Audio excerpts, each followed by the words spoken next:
Halo. Thank you. Kayaknya masuk deh, Mas. Kayaknya udah. Selamat malam teman-teman. Mohon maaf tadi konser dulu. Anak soleh udah masuk ya? Oke. Ya, Mas langsung Di ada aja Mas Di ini. Wih, kopinya. Wih, pedih. Oke, selamat malam semuanya teman-teman. Assalamualaikum warahmatullahi wabarakatuh. Apa kabar semuanya? Baik-baik saja. Mohon maaf agak terlambat ya. Ada. Hari ini kita melanjutkan ya untuk mengamati gerak jiwa. Mbak Sani ada satu share cerita something yang menarik banget. Katanya nggak bisa tidur ya Mbak Sani ya? Halo Mbak Ike, iya Mbak Ike, Daya Sani mau sharing ya. Boleh langsung dimulai aja Bang Aswar. Halo, sehat Bang Aswar? Oke, alhamdulillah. Assalamualaikum Bang Aswar. Seger. Kangen ya, udah seminggu lebih Bang Aswar, ini anak-anak pada kangen loh Bang. Sering menghilang. Ini baru serak. Betul. Itu yang tukang culik itu yang di belakang itu orangnya.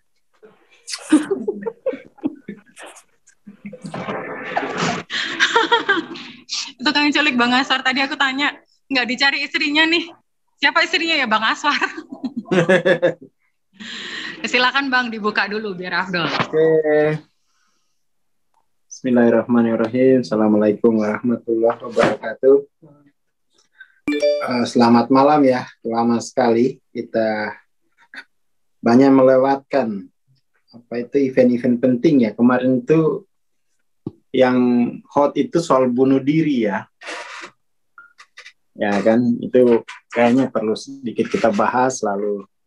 Tapi sebelum kita ke sana, kita coba dengerin dulu Mbak Sani. Halo Mbak Sani. Halo Bang Aswar, teman-teman semua, malam. Yuk. Langsung ya Sani sharing ya. Oke, langsung. Ya, jadi terakhir itu ya Sani ingat PR untuk berusaha kalau misalnya bisa mengungkap dari gerak jiwa yang dialami, mengamati gerak jiwa yang dialami. Terus kalau terjadi event atau konflik batin, Bang Aswar kan kasih saran untuk mengambil waktu untuk ngambil waktu sejenak mengheningkan batin yang berkonflik itu gitu kan. Nah, dari yang terakhir kita Zoom sampai sekarang tuh Yasani memang lebih banyak memprioritaskan dari kegiatan Yasani seharian itu ya Bang. Selain kerja sama beberes rumah tuh Yasani kalau ada waktu kosong, kalau nggak tidur Yasani langsung mengamati gerak jiwa sambil meditasi atau baca buku. Itu aja Bang. Jadi Yasani udah lebih sadar sekarang menggunakan waktu. Itu pertama itu Yasani alhamdulillah banget Bang. Dibanding dulu ya, kalau dulu kan ya biasa buka FB, buka Instagram. Sekarang Instagram biasanya udah nggak main, FB nggak main. Jadi fokus dulu prioritas ke konflik batin dulu deh gitu kan buat evolusi jiwa ini gitu. Iya. Itu alhamdulillah banget Bang. Jadi Yasin udah nggak main-main. Yang Yasin buka cuma WA, Telegram gitu kan. Terus kayak Abang bilang tadi berita bunuh diri itu pun Yasin nggak tahu loh kalau nggak ada yang misalnya share di WA gitu ya Sani nggak terlalu banyak tahu informasi yang di luar karena ya Sani yang itu Bang apapun di sana itu kan nature-nya sama sebenarnya sama nature kita kan gitu. Terus pas hari Minggu kemarin jadi ada ya Sani ikut kelas tadabbur Quran Bang. Jadi di situ ada yang share kelas Zoom online logika ketuhanan gitu. Jadi ya Sani tertarik karena berhubungan dengan kelas kita nih pastinya karena kan ketuhanan gitu. Terus ada hubungannya ke logika. Oke lah. Yasani pikir Yasani belajar untuk memperbaiki logika Yasani apalagi yang berhubungan dengan keimanan ketuhanan Yasani gitu kan. Terus di kelas itu yang dibahas memang langsung ke eksistensi diri, eksistensi Tuhan gitu. Kok nyambung nih sama kuliah Bang Aswar Yasani pikir karena kan memang kemarin itu juga agak lama kita nggak ada kuliah kan Bang sama beda buku gitu. Jadi saya pikir nambah-nambah pemahaman lah dari kelas lain gitu. Terus dari situ ya Sani dapat insight bahwa apa yang disebut dengan soft of self itu eksistensi diri besar gitu ya, itu memang semestinya dan yang benarnya adalah memang digantungkan kepada eksistensi kepada Tuhan. Selain itu nggak bisa gitu, alias gagal atau yang itulah yang membuat menderita gitu kan Bang. Itu insight yang Sani dapat dari kelas itu. Terus mulailah dari kan acara kelasnya itu pagi gitu. Mulai hari Minggu pagi sampai malam itu ya saya nggak bisa tidur karena kayak apa ya, kayak dapat perayaan pemahaman yang source of self itu Bang, karena selama ini biasanya kan masih nyari-nyari tahu apa ya maksud source of self ini, sumber kesayangan itu apa ya maksudnya ya gitu-gitu kan Bang. Jadi kalau Yasin nggak dapat gong itu masih suka cari-cari gimana nih biar bisa nambah pemahaman kayak gitu. Terus akhirnya pas waktu malam itu Yasin udah nggak bisa tidur. Terus Yasin masih terus saja mengamati gerak jiwa karena pas banget sama tema kita malam ini, mengamati gerak jiwa. Terus Yasin ganti-gantian meriksa apa ya sensasi tubuh gitu Bang. Tapi itu jangan sampai Yasin sakit gitu kan, karena Yasin mesti standby buat anak-anak pagi-pagi gitu. Terus enggak ada yang dirasa gitu Bang. Terus oke lah nanti pagi pasti tidur lah aku nih istirahat gitu. Kalau nggak siap pasti ngantuk. Itu nggak ada ngantuknya sama sekali dan tetap seger Bang gitu kan. Terus saya nih sempat mikir kan, apa mungkin ini kali ya kalau dapat pencerahan kayak kata Mbak Mila yang di rumah PCI ya, kalau misalnya ada dapat kayak yang wow gitu bisa energinya itu lebih gitu. Terus saya ingat Abang bilang coba dialihkan ke energi yang lebih itu ke kerjaan atau melayani di rumah gitu kan. Terus akhirnya pas sore Yasani coba maksain mata ditutup pakai kain gitu matanya Bang. Tapi tetap aja tuh Yasani berusaha mau tidur, relax gitu kan. Tapi masih meriksain gerak jiwa Yasani kemana nih gitu. Ada nggak yang jatuh di nok berapa ya? Oh nggak ada gitu. Terus ganti-gantian nanti ke tubuh apa yang dirasa nggak ada gitu. Terus akhirnya nggak tahu tiba-tiba Yasani udah jatuh pules, tapi mimpi Bang, di mimpi itu Yasani dipinjemin mobil sama teman Yasani, teman lama kan di kantor namanya Lydia, mobil Honda Jazz abu-abu. Terus Yasani lagi bersihin bawah jok mobil sambil bilang gini, ih enak kali ya kalau dia lupa mobilnya dipinjemin buat aku pakai dulu aja gitu. Wow. Tapi ini kan mimpi, ya kan yang bilangnya itu dalam di mimpi, tapi kan ini mimpi nggak kenyataan gitu. Coba kalau jadi kenyataan kayak gitu Bang gitu. Terus sama bau-bau AC mobil itu masih kerasa banget gitu kan. Terus tahu ya Sani itu lagi mimpi. Coba kalau ini nggak mimpi, enak banget kalau punya mobil gitu dalam hati ya Sani di dalam mimpi itu. Terus kebangun kan, pasti Sani kan cuma 5 menit 10 menit lah ya Sani itu tidur gitu kan sampai yang ke mimpi itu. Terus malamnya nggak bisa tidur ya Sani sengaja mandi malam tuh Bang jam 10 malam biar abis kena angin, kena air, seger terus bisa tidur. Nggak bisa juga tidur Bang gitu. Terus itu sampai hari malam Selasa kan. Terus baru tadi malam tuh ya Sani masih tetap gitu. Jadi kalau merem mata itu masih aktif gitu loh, mengamati gerak jiwa kemana nih gitu. Terus atau tadi siang apa yang harus aku selesaikan, aku ada ketakutan ini, aku diselesaiin kayak gitu Bang. Jadi kerjaannya Sani, jadi kalau lagi nggak megang kerjaan rumah atau kerjaan Oriflame ke situ bawaannya Sani kan aktivitasnya. Terus malam tadi tuh antara jam 10 jam 11 ya Sani tidur, bangun-bangun jam 3 itu udah nggak bisa tidur lagi sampai sekarang ya Sani seger aja matanya, nggak tahu kenapa gitu kan. Terus ya Sani pikir apa ini efek dari mengamati gerak jiwa ya gitu, apa aku ada yang salah di mananya ya gitu. Makanya tadi mikir mau nanya Abang deh, jangan sampai nanti malam juga aku nggak bisa tidur, gawat nih kalau sampai misal tiba-tiba tepar besok pagi gitu Bang, karena kan ya saya mesti standby di sini kan gitu. Terus itu satu. Terus sama yang kontemplasi ya Sani itu tadi siang ya Sani kontemplasi. Jadi ya itu tadi eksistensi diri manusia itu sebenarnya itu nggak ada. Dia hanya bisa bermakna kalau dia menggantungkan atau menyandarkan eksistensinya kepada Tuhan gitu kan. Selain Tuhan dia pasti gagal alias menderita lah gitu, karena dia menggantungkan kepada hal yang mungkin gitu. Kalau Tuhan kan udah mutlak ya gitu. Nah itu yang Sani yang Sani pikir, ini dapat ya dari hasil kemarin itu kontemplasinya di situ. Terus jadinya ya Sani tahu bahwa semakin paham gitu Bang kalau kesadaran atau eksistensi diri itu mengaku-ngaku, ya itulah si ego itu gitu. Itu sih Bang yang ya Sani bisa sharing malam ini gitu. Ya. Iya, jadi ini ya, apa namanya itu, kita kembali coba ya ke peta kesadaran gitu ya. Seperti pembahasan tadi pagi bahwa ya memang kalau kita lihat peta kesadaran itu, ini kan kita bisa bagi 3 ya. Selalu dibagi 3, ya gampang. Jadi bagian yang paling dasar itu kan disebut ego gitu ya. Jadi ego itu jiwa kita itu tergantung pada eksistensi tubuh ya toh. Itu kan ego. Ya tergantung pada tubuhnya ya. Dan itu memang kesadaran awal kita kan di situ ya.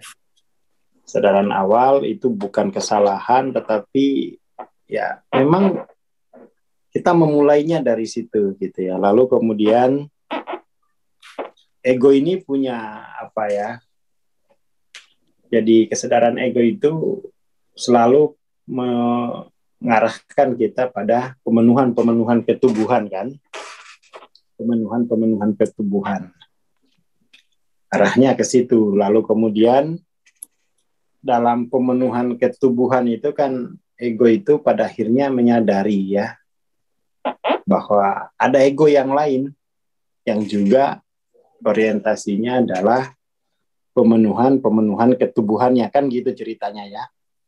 Jadi ada ego, banyak ego lah, kita bikin 4 saja. Pada akhirnya pemenuhan ketubuhan ini kan apa namanya?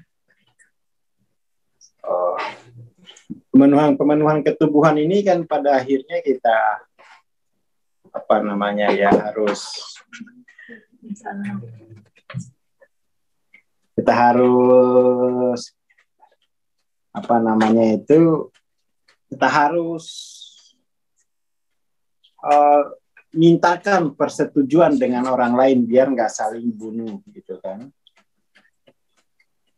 seperti itu. Jadi kemudian antar ego ini saling kontrak begitu. Nah inilah yang disebut main gitu ya. Itu kan main. Lalu kemudian jiwa kita selain tunduk pada tubuhnya juga tunduk pada konsensus ini gitu kan. Jadi selain tunduk pada tubuh juga tunduk pada konsensusnya gitu kan.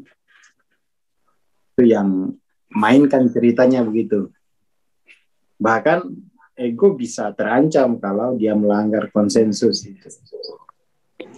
Nah, ceritanya akan begitu main ini. Jadi main itu antar ego saling membuat kesepakatan terkait bagaimana pemenuhan kebutuhan hidup kan gitu ya. Nah, ya kan kita hanya seperti itu saja.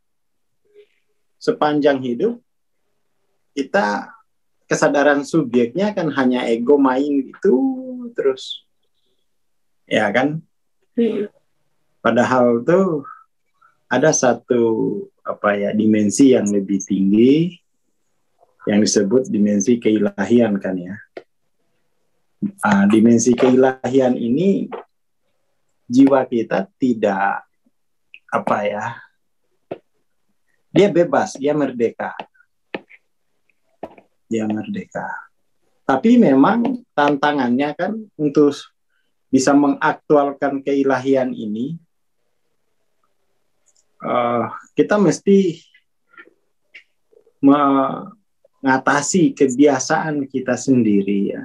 Mengatasi kebiasaan yang selalu mengoperasionalkan 2 kesadaran ini gitu kan, kesadaran subjek terbatas ini. Lagi pula kesadaran subjek yang terbatas ini, ego dan main, itu kan mengarahkan kita untuk selalu ya tentang having gitu ya. Having itu kita memiliki apa gitu ya. Lalu yang kemudian yang kedua ya doing gitu ya. Menjadi siapa gitu. Jadi ya hanya di situ kan. Hanya di situ kemampuan dari kesadaran ego dan mind ini. Selalu orientasinya mengarahkan pada having atau pada doing. Nah, ya orang udah sukses dengan dua kesadaran ini kan. Ada yang punya istri 4 ya. Ada yang punya gedung, udah sukses. Ya kan? Udah sukses. Jadi hanya dengan menggunakan dua kesadaran ini kita sudah sukses gitu ya. Bagi yang sukses, bagi yang belum sukses juga banyak gitu kan. Nah, biasanya kan yang kemudian tertarik untuk mengakses definitinya itu yang tidak sukses dengan dua kesadaran subjek ini kan tidak sukses biasanya. Ya sudahlah, aku mau harus berbeda gitu kan. Biasanya kan begitu. Apa ya? Yang definiti ini memang apa namanya ini? Sebenarnya kan apa ya? Untuk definiti ini tidak ada masalah ya. Kita tidak punya kesulitan sebenarnya. Untuk mengaksesnya, hanya saja memang kesulitannya itu melepaskan ini ego dan mind ini yang sulit gitu. Jadi definiti itu ya sudah ada pada jiwa semua orang, sudah ada ya. Tidak ada masalah dengan itu. Ini kan bukan sesuatu yang harus kita capai, tetapi ini sesuatu yang harus kita aktualkan, kan begitu konteksnya itu ya. Bukan sesuatu yang harus dicapai. Jadi pencerahan itu bukan pencapaian, ya kan? Jadi definiti itu sesuatu yang harus kita aktualkan. Itu problemnya. Nah, bagaimana mengaktualkan itu? Lah itu menjadi sebuah masalah tersendiri yang kemudian itu ya menjadi fokus kajian Hawking kan itu ya. Jadi fokus kajian Hawking itu ya kurang lebih seperti itu. Bahwa keilahian ini hampir-hampir ya tidak dikenali. Yang bisa mengakses ini kan dan mengaktualkannya hanya 0,4% gitu ya. Itu pun yang level 500, 0,04%, yang level 540 ya kan. Kemudian hanya satu orang dari 10 juta, level 600 kan begitu ya. Kan langka ya, langka. Jadi untuk apa ya, untuk Mbak Sani tantangan terbesarnya itu mengaktualkan yang ilahi begitu ya. Mengaktualkan yang ilahi. Jadi bahkan orang-orang yang sudah mempelajari filsafat ketuhanan itu tidak mampu mengaktualkan yang ilahi. Iya, nggak mampu. Itu kan baru tataran filosofis. Filosofis itu konsep ya Bang. Ya baru konsep, ya kan? Baru konsep saja. Memang sesuatu di situ kita tentu saja bergeser kan. Yang biasanya kita belajar filsafat material, tahu-tahu kita belajar filsafat ketuhanan itu kan sesuatu yang menyangkut diri kita gitu ya. Tapi persoalannya tidak cukup sampai di situ. Persoalannya yang disinggung oleh Hawking itu bagaimana mengaktualkan itu gitu kan.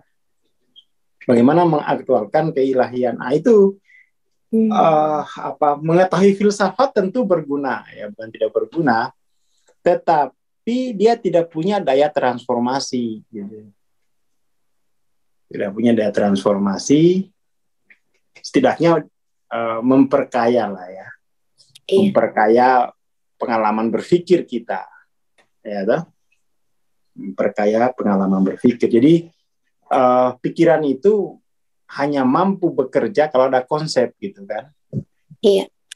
Nah, jadi mungkin Mbak Sani pikirannya melayang-layang dalam sebuah konsep ketuhanan gitu ya.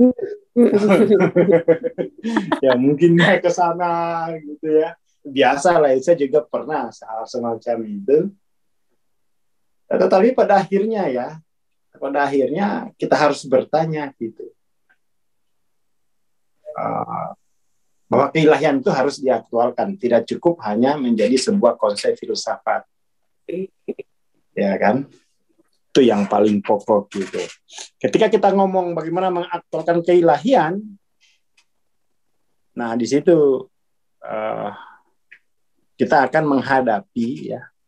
menghadapi kebiasaan kita sehari-hari, yaitu yang aktual itu potensi ego dan pikiran.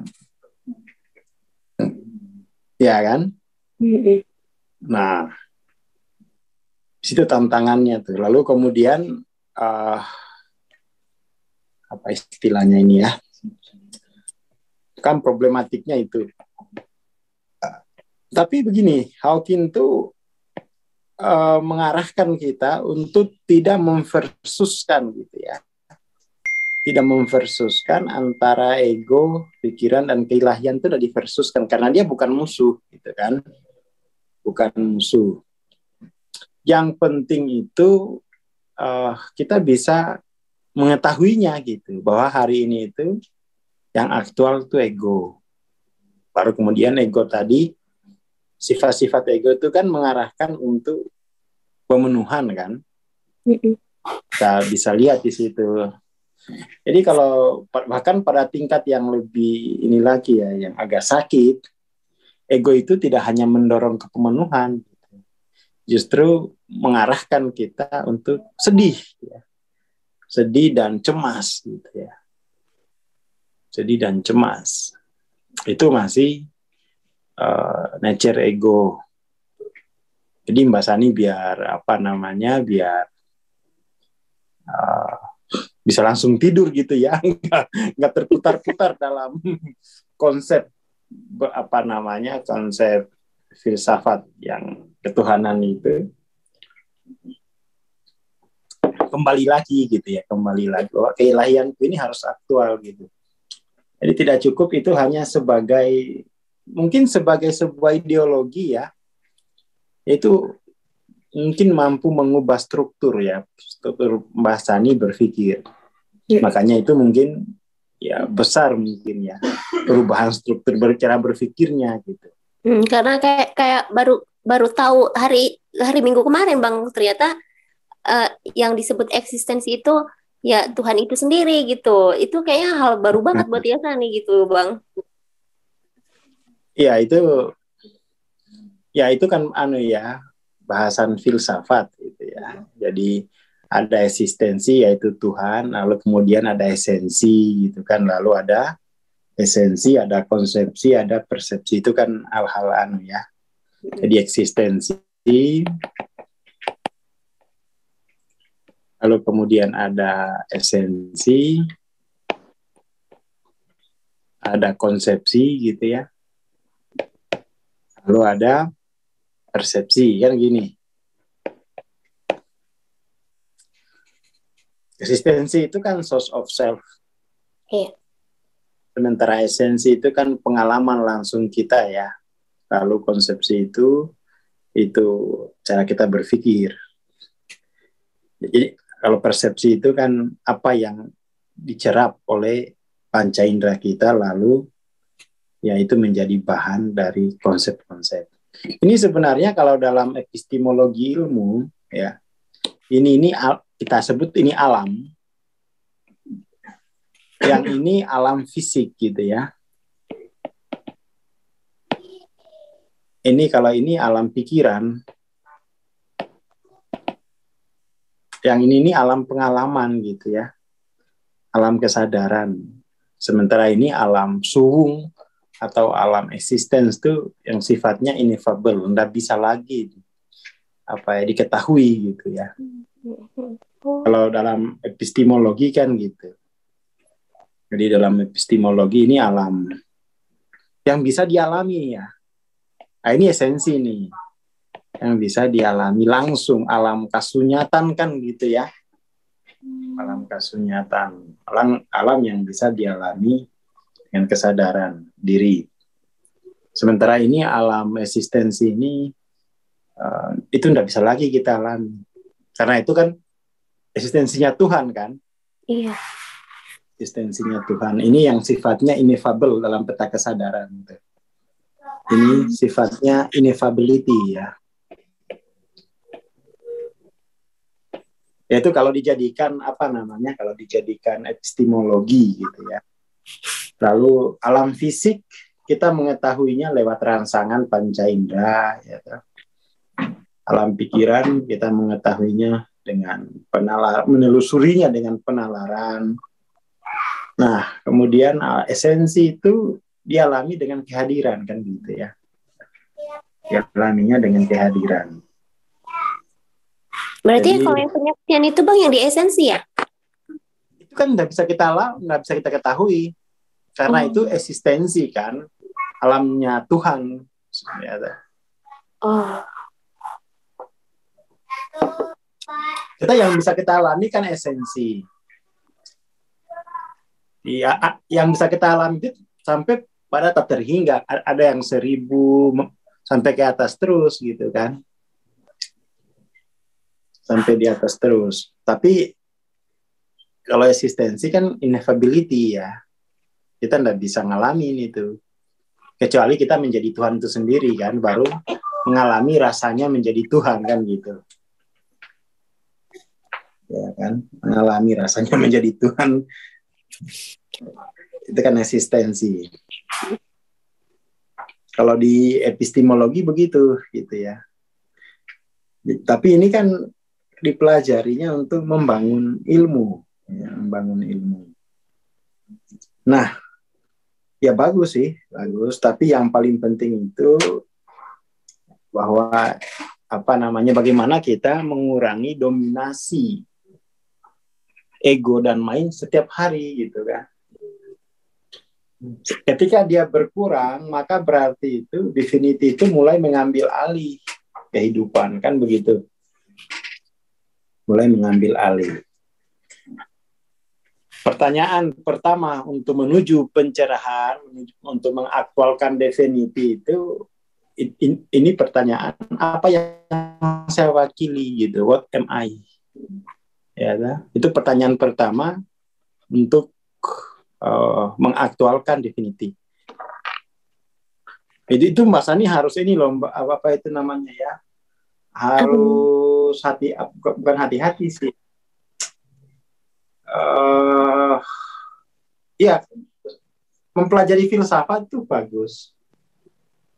Mempelajari filsafat, cuman bahwa kebiasaan bereksistensi kita itu tidak tuntas dengan filsafat gitu ya.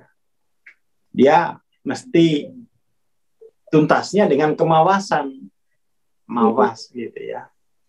Tuntasnya dengan kemawasan. Mawas artinya kita mawas dalam mengetahui diri kita itu memperagakan apa sebenarnya. Ya kan? Memperagakan apa? Ya, Bang. Gimana? Ya, itu yang penting berarti ya untuk disadari lagi sehari-hari ya, Bang. Iya. Buat ya SNPR nanti. Jadi selalu tanyakan what am I gitu ya. Apa yang saya wakili? What am I? Apakah saya mewakili ego, pikiran, dan definiti? Nah, ciri apa ya? Ini kan yang harus menjadi keterampilan gitu. Termasuk misalnya gini.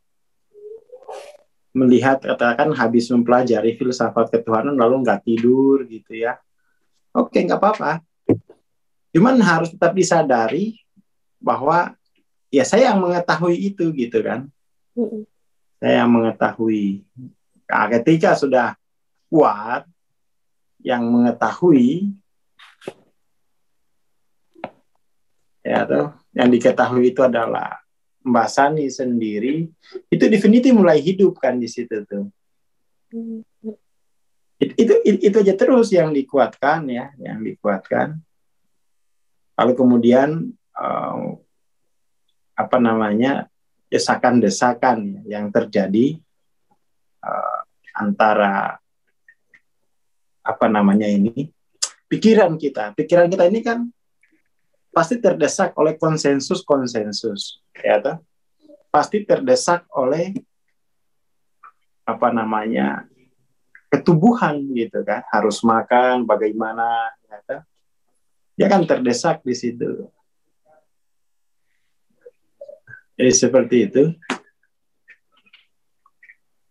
Ya, jadi yang paling penting itu kita memperhatikan bahwa ada desakan-desakan di sini. Ada desakan-desakan yang yang itu kita tahu bahwa ini sebenarnya ego gitu kan. Kesadaran subjek sebagai ego gitu. Nah, itu harus dipangku gitu ya. Harus dipangku dengan catatan begini, Mbak Sani, ini perlu perlu sedikit prinsip oneness itu bahwa pada akhirnya kan kita akan punya punya kehidupan tuh ada dimensi linier, ya toh? Dimensi ABC-nya dan dimensi non-linier gitu kan. Nah, pandangan oneness itu bahwa antara linier maupun non-linier itu satu dan sama. Tidak ada dikotomis. Ya, toh? Lalu kemudian kita melihat misalnya, kita lihat saldo kita kurang. Maka itu sebenarnya dari pandangan oneness, saldo kurang itu adalah sebuah bentuk kesempurnaan. Sempurna karena yaitu peragaan kemiskinan gitu, nature 60. Masa pengalaman kesadarannya 60 lalu hasilnya miliarder, kan tidak sempurna kehidupan kalau begitu. Ya kan? Jadi kalau misalnya Mbak Sani melihat dapur kok tinggal isinya garam gitu ya, itu sudah sempurna. Alhamdulillah ya Allah, aku bisa menyaksikan pengalaman kesadaran susah saya, pengalaman kekurangan ini. Jadi pengalaman kekurangan itu kan tercermin di dapur. Tapi kekurangan itu tidak dimulai langsung dari dapur. Kekurangan itu dimulai dari batin kita, dari dimensi non-liniernya gitu. Tercerminnya di dapur, tercerminnya di saldo, tapi itu semua berasal dari alam non-liniernya gitu. Jadi itu untuk Mbak Sani perlu mengakui bahwa apa yang tampak di alam kasat mata itu sudah sempurna sesuai dengan nature kesadaran kita sehari-hari gitu. Jadi satu ya, diakui dulu. Diakui dulu Mbak Sani bahwa ini adalah potensi kesadaran saya. Udah titik. Diakui dulu sempurna dia sebagai potensi kesadaranku. Itu diakui ya, diakui. Jadi potensi kesadaran itu nggak usah nunggu di akhirat, di sini itu sudah aktual gitu. Diakui ya, diakui dulu bahwa apa yang ada di sini itu sebenarnya potensi dari non-linear. Itulah makna oneness. Itulah makna oneness. Kan gini ya, ada jembatan pelanginya. Ada jembatan pelangi. Itu diakui dulu. Kalau tidak diakui itu, maka kemudian pikiran kita akan terus mencari penjelasan yang sifatnya sebab akibat gitu. Ini karena bapaknya nih. Oh ini karena ini karena enggak. Stop overthinking ya. Terima saja bahwa akui bahwa oke, ini adalah gambaran kesadaranku.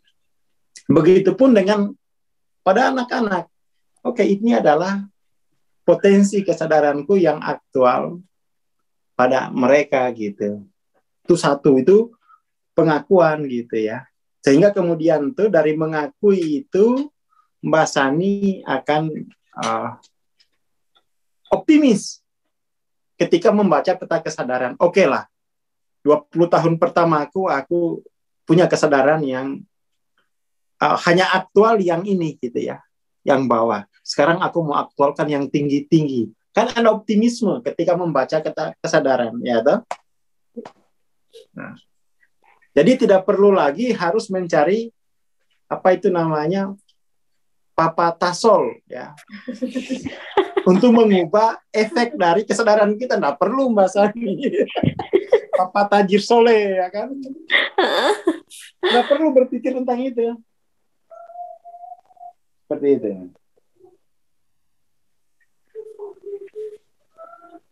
Seperti itu. Dianya udah kaya sendiri gitu ya Bang. Jadi kadang-kadang kan kita begini, melihat yang kasat mata ini yang kita pikirkan itu orang lain. Kita berpikir Papa tajir soleh ya, tertasol. Ya. Kemudian yang kita pikirkan tuh apa ya? Pangeran macam-macam lah, ya kan? Itu bentuk ego gitu. Itu adalah ketidakmampuan ego untuk menerima konsekuensi dari apa yang dia wakili kan. Jadi ego itu selalu bersembunyi, bukan aku penyebabnya gitu kan. Kan gitu ego tuh. Makanya ego itu bocorin ya dikit-dikit. Jadi ego itu dia tidak selalu mengalihkan persepsi bahwa bukan aku penyebabnya, ini Tuhan nih. Ini Tuhan penyebabnya. Ini Tuhan. Maka kemudian tuh untuk melarutkan sifat-sifat ego, maka sifat ego itu kan dualitas. Dualitas itu kan sebuah anggapan akan realitas itu di sini dan di sana kan, linier. Jadi anggapan realitas itu ada realitas di sini, ada realitas di sana. Tapi di sananya itu di sana yang linier gitu. Ego selalu begitu. Makanya untuk melampaui ego, maka katakan kepada diri sendiri, ini ulahmu gitu ya. Ini ulahmu. Di situ ego, enggak, jangan gitu dong. Ya kan? Ini ulahmu. Ya karena kita lihat peta kesadaran, ya ulahmu. Mempertahankan sifat dualitasnya. Yang kamu aktualkan kan ini kan rekening ini tinggal 10.000, ini kan 75 di dalam peta. Nature-mu kan.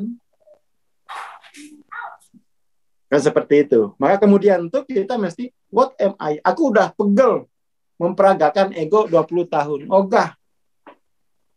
Udah nggak mau lagi. Aku ingin memperagakan keilahian mulai sekarang, titik. Itu nanti bergemuruh egonya. Jangan gitu dong, ayatnya kan begini. Mau mulai baca ayat dia. Ya kan? Ya itu jadi langsung begini. Enggak, ini non-linear gitu ya. Bahwa linear dan non-linear itu sama. Nggak usah nunjuk di luar deh. Kan gitu. Nggak usah nunjuk di luar ego. Nggak usah nunjuk mantan. Titik. Ya kan? Ini kan nature gitu ya. Ini kan nature. Nah, situ kemudian tuh dengan memahami kesadaran non-dual, ego itu mati. Setidaknya larut, pelan-pelan larut, tidak langsung mati terus kita langsung jadi keilahian enggak. Itu terkait karena ego itu sudah 20 tahun. Yang kita matikan kan ego hari ini. Berarti masih 20 tahun kurang 1 hari. Berarti umur ego itu kan masih panjang. Yang kita matiin kan baru ego hari ini kan. Yang 20 kurang 1 hari masih ada 19 tahun kurang 1 hari berarti. 19 ya, tahun kan? 364 hari ya Bang. 19 tahun 364 hari. 365 dikali katakan 20 kan. Nah itu ya. Itu ada 7.300 ego yang harus dimatikan. Ya, Jangan sekali transendensi mati, alhamdulillah muncul keilahian, bentar dulu. Itu baru ego hari ini. Besok kan kebiasaan 73.000 ego ya. Ya, 73.000 katakanlah begitu. Itu masih hidup tentara-tentara sebanyak 73.000. Kan yang ditangkap baru 1. Ya, yang ditangkap baru 1. Jadi itu ya Mbak Sani, diakui dulu gitu ya. Diakui bahwa yang tampak ini adalah potensi dari apa yang saya wakili. Itu baru diakui ya. Itu kan berarti yang diubah itu ideologis gitu ya, struktur ideologisnya. Dari dualitas ke non-dual gitu ya. Lalu kemudian setelah diakui secara filosofis, diterima. Nah, diterima. Ini kan kemudian tuh strukturnya berubah dari ideologis ke perilaku. Lalu kemudian kita belajar menyesuaikan pada perilaku-perilaku yang bersifat kontemplatif. Tidak lagi terus-menerus terdorong pada perilaku-perilaku yang bersifat pemenuhan, gitu kan. Nah, kemudian ketika Mbak Sani mulai menerima, mengakui bahwa apa yang tampak hari ini itu adalah akumulasi dari kesadaran saya, ya, diakui. Lalu nanti kan berarti diterima. Setelah diakui, lalu kan diterima. Diterima inilah yang akan melahirkan kebiasaan perilaku baru. Ya, setelah kita di tahap menerima ini, kita pasti sudah punya kebiasaan baru gitu. Kebiasaan baru. Jadi dia dari ideologis ke perilaku. Kebiasaan barunya bagaimana? Kebiasaan baru adalah kalau saya pagi-pagi itu mulai menyadari ya, perilaku saya ini itu dari nature berapa? Jangan-jangan perilaku itu untuk memperagakan ego gitu ya. Memperagakan ego. Perilaku memperagakan ego itu ya biasanya kalau ini rajin kerja, ini jangan dia mengejar sesuatu nih ya. Kok tumben saya curigai, meskipun rajin saya curigai. Saya pangku gitu, ngapain mencari itu gitu kan? Ngapain fokusnya perolehan, santai aja, nggak usah terburu-buru. Begitupun kalau saya tidur-tiduran, saya curigai juga, ini jangan-jangan depresi nih si Aswar nih. Ya kan? Itu perilaku kontemplatif kan seperti itu ya. Jadi menerima perilaku kontemplatif itu sebagai kebiasaan baru. Kalau terlalu rajin dicurigai, terlalu malas juga dicurigai. Itu kan fokus melatih kemawasan. Jadi kebiasaan yang harus dikembangkan itu bukan kebiasaan yang seperti yang yang disebut di kelas-kelas motivator harus rajin, tapi kemawasan, ya, mengawasi kemawasan apa yang saya peragakan. What am I? Kemawasan pada what am I gitu ya. Yang diterima lalu pada akhirnya kebiasaan yang tumbuh itu kemawasan. Kemawasan. Jadi yang biar Mbak Sani nggak mengalami eksesif. Eksesif itu meledak-ledak gitu ya. Terus nanti depresi. Itu ya bahwa semuanya sempurna. Nggak punya uang itu juga sempurna. Sempurna karena itu peragaan nature 75. Ya kan? Sempurna itu. Kayak iklan dulu ya. Mana ekspresinya gitu kan. Ya itu ekspresinya sempurna. 75 ya begitu. Ya ada. Ekspresi 75. Jadi semua yang terjadi itu sudah sempurna. Itu pasti mewakili ekspresi kesadaran tertentu, nature tertentu yang terekspresikan. Itu yang paling pokok. Jadi diterima, semuanya sudah sempurna. Nah, itu kan pandangan non-dual ya. Miskin ya sempurna. Masa sih Bang? Iyalah, sempurna karena itu pasti yang diperagakan nature di bawah 200. Kaya juga sempurna, karena yang terperagakan nature 500. Itu dulu, biar tidak ada perasaan hidupku kurang gitu ya. Biar tidak ada perasaan hidupku kurang, biar tidak ada perasaan bahwa aku harus belajar terlalu keras, nggak usah. Semuanya sudah sempurna. Miskin ya sempurna, kaya ya sempurna. Sempurna sebagai peragaan dari apa yang dia peragakan gitu. Itu yang paling pokok gitu. Sehingga kemudian kehidupan kita itu bergerak ya. Dari satu kesempurnaan berikutnya. Kesempurnaan berikutnya itu masa sudah 20 tahun aku peragaan kemiskinan ya toh. Tapi kemiskinan itu tidak dibenci, tidak ditolak, tidak dianggap sesuatu yang buruk. Itu adalah pelajaran ya bahwa oh nature-nya begini ya. Jadi nanti kalau diajak temannya untuk miskin lagi, sorry ya, 20 tahun bos, aku sudah memperagakan itu. Aku sudah terlalu sempurna di situ. Aku udah sempurna banget di situ 20 tahun. Aku mau belajar untuk memperagakan kesempurnaan yang lain. Jadi itu nggak ngoyo gitu kan, seperti kata nggak ngoyo. Ngoyo mati-matian biar tidak miskin. Berarti penolakan pada kemiskinan. Berarti kemiskinan itu buruk. Itu kan ukuran positivisme. Bahwa miskin itu buruk. Kalau pandangan non-dual, miskin itu sudah sempurna adanya. Karena itu peragaan nature pasti 75 ke bawah gitu kan. Tapi kemudian kita bertanya, apa alasannya untuk kalau begini kan saya kalau sudah sempurna saya sudah tidak mau kerja lagi, ya malah bagus. Berarti memang sudah cocok di situ memperagakan kekurangan terus.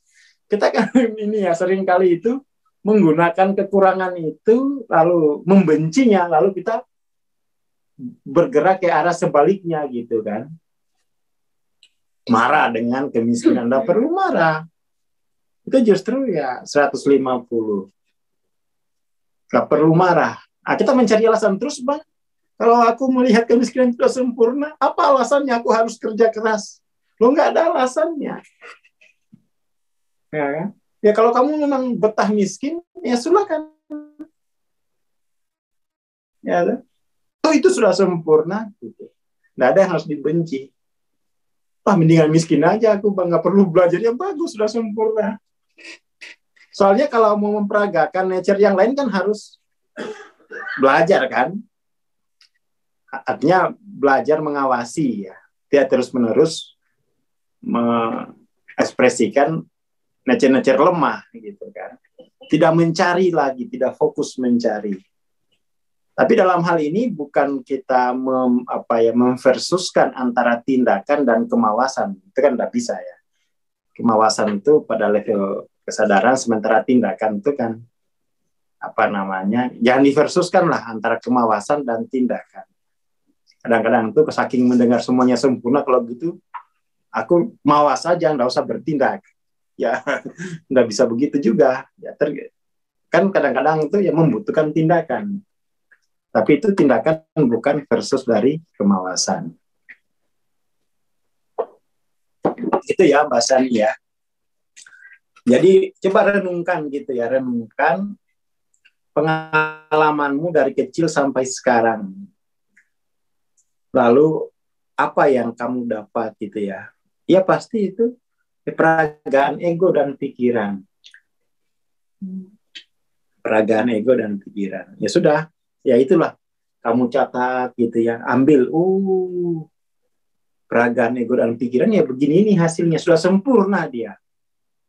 Ya, sudah sempurna. Lalu mau nggak memperagakan keilahian? Bagaimana cara memperagakan keilahian? Ya, mawas ya. Mawas itu artinya tahu, bisa memilih untuk berkesadaran non-dual gitu. Mawas itu kan kita memilih non-dual. Ya kan, itu kan kurang lebih begitulah. Mawas terhadap non dual dan dualitas kan gitu. Baik dalam berpikir, ya. Kadang-kadang tuh misalnya gatal gitu ya. Itu harus menjadi, jangan-jangan harus diperiksa dulu. Tubuh ini ada di mana? Di luar apa di dalam nih? Jangan main garuk-garuk aja. Ya kan? Jangan main garuk-garuk. Itu harus didasari oleh ideologi non dual gitu ya. Gitu ya, Mbak. Begitupun misalnya mau tidur itu mesti dicek dulu kesadarannya. Itu namanya kan kemawasan ya, kemawasan. Mawas mau memperagakan dualitas atau non dual, titik itu toh. Kalau non dual maka melihat orang lain ya. Kan non dual itu simple sebenarnya. Kalau non dual itu melihat orang lain itu sebagai satu kesatuan dengan dirinya, lalu melihat dunia alam semesta itu di dalam dirinya. Itu pandangan non dual. Itu mawas nggak kita dengan kesadaran itu? Ya kan? Jadi itu pencerahan itu ya kita memilih non dual daripada dualitas. Itu ya Mbak Sani. Iya Bang ya. Ya mawas dirinya itu mawas pada prinsip non dual gitu. Jadi kalau sudah non dual itu, kalau sudah non dual melihat alam semesta ini non dual, dia pasti oneness. Melihat orang lain itu sebagai wholeness, satu kesatuan utuh, bukan yang terpisah-pisah. Kalau dualitas, dia melihatnya itu, dia nggak oneness, dia objektif. Apa yang di luar saya itu adalah objek ya, objektif. Bagaimana melihat orang lain? Ya individual lah, ya kan individual. Itu sifat dualitas, ini sifat non dual.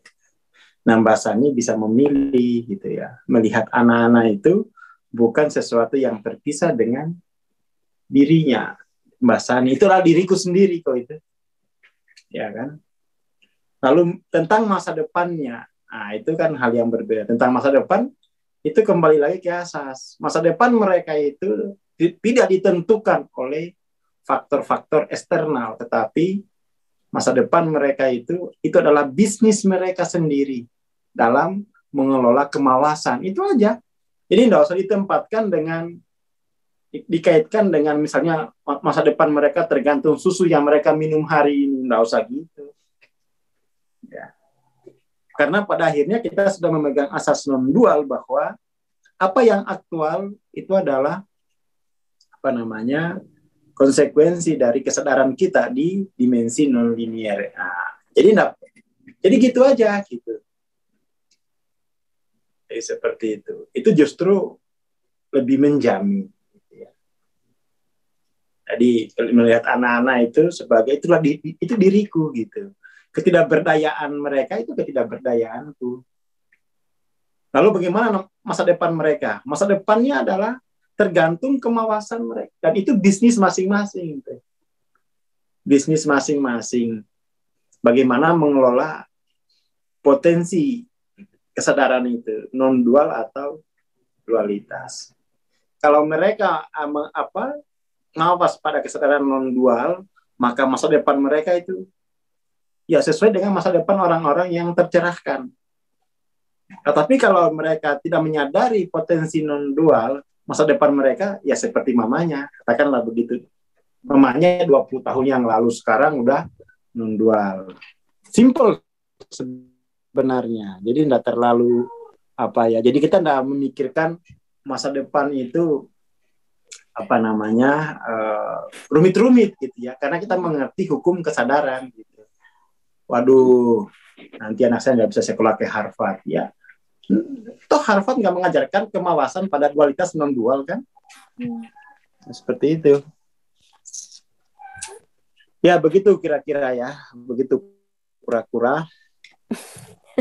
Mawas gitu ya, mawas saja. Mawas. Seperti itu. Mawas. Dan itu dilatih aja gitu ya. Memilih what am I gitu. Di kafe melihat orang lain itu diriku. Jadi harus hidup kesadaran. Ya kan? Harus hidup. Ya ini kebiasaan. Jadi apa ya? Sebenarnya kalau kita mengikuti peta kesadaran itu tidak ribet gitu. Tidak ada yang harus dipelajari. Hanya perlu membiasakan kebiasaan non-dual gitu ya. Tidak ada. Tidak perlu apa-apa. Hanya kesadaran non-dual. Dualitasnya itu harus disadari itu. Dualitas, tadi kok aku berpikir ini ya, bagaimana masa depan anak-anak 5 orang lagi. Loh itu dualitas. Ya kan? Itu dualitas. Seperti itu ya Mbak Sani? Iya Bang. Ya jadi enggak perlu apa ya, enggak perlu rumit mencari teori tentang bagaimana hidup sukses. Pakai aja bahwa hanya ada 2 kesadaran, sifat kesadaran, dualitas atau non-dual. Mawas yang mana? Apa ciri-ciri dualitas? Yaitu ciri-ciri dualitas individual. Terus melihat pandangan dunianya itu objektif. Pandangan dunianya objektif. Lalu kemudian kausalitas juga, dia bersifat kausalitas. A ke B, memahami kejadian itu A ke B gitu ya. Kalau ini dia enggak potensial aktual. Kalau saya mawas terus di non-dual, maka potensi-potensi non-dual itu akan aktual di dalam kehidupan. Seperti itu. Ya, ini. Siap. Ya, itu pandangan ya, seperti itu. Oke ya Mbak Sani. Ya Bang, ya siap. Nah, pertanyaannya sekarang mari kita bahas bunuh diri. Ya, toh. Jadi bagaimana menyikapi siapa itu namanya? Amelia ya? Novia Amelia gitu ya. Tentang bunuh diri. Dari pandangan non-dual itu udah sempurna dia. Lagi pula itu mungkin satu-satunya momen. Ya, jadi salah satunya momen dia memutuskan ya, toh. Memutuskan untuk memilih jalan hidupnya. Ya, toh. Jadi ketika kita mampu memutuskan, itulah kebahagiaan. Jadi kebahagiaan itu adalah ketika kita mampu memutuskan kita menjadi apa. Itu kan bahagia banget gitu ya. Bahagia banget. Jadi kebahagiaan itu tidak diletakkan pada perolehan, pada status, tetapi pada hal di mana kita mampu memutuskan kita menjadi apa. Ya kan? Dan itu mungkin satu-satunya keputusan yang bisa dia ambil, memutuskan untuk bunuh diri. Ya. Jadi momen itu mungkin bagi dia momen yang paling bahagia. Di tengah penderitaan tidak mampu memutuskan menjadi apa, lalu memutuskan untuk, itu kan mirip-mirip ya cerita saya waktu naik paku bumi gitu ya. Ini rasanya daripada diguncang sama modenya ini dibanting kita ya. Ini bunuh diri ini memang paling bahagia nih. Biar kemudian kita lepas dari ketidakberdayaan gitu kan. Kita lepas dari ketidakberdayaan gitu. Biar selesai gitu. Sempat terpikir itu. Itu pandangan apa namanya ya? Oneness. Itu adalah momen yang paling bahagia bagi dia. Tinggal kemudian tuh kita yang bertanya gitu. Kenapa nggak pamit sama kita gitu kan? Nggak terhubung individual, kita yang salah.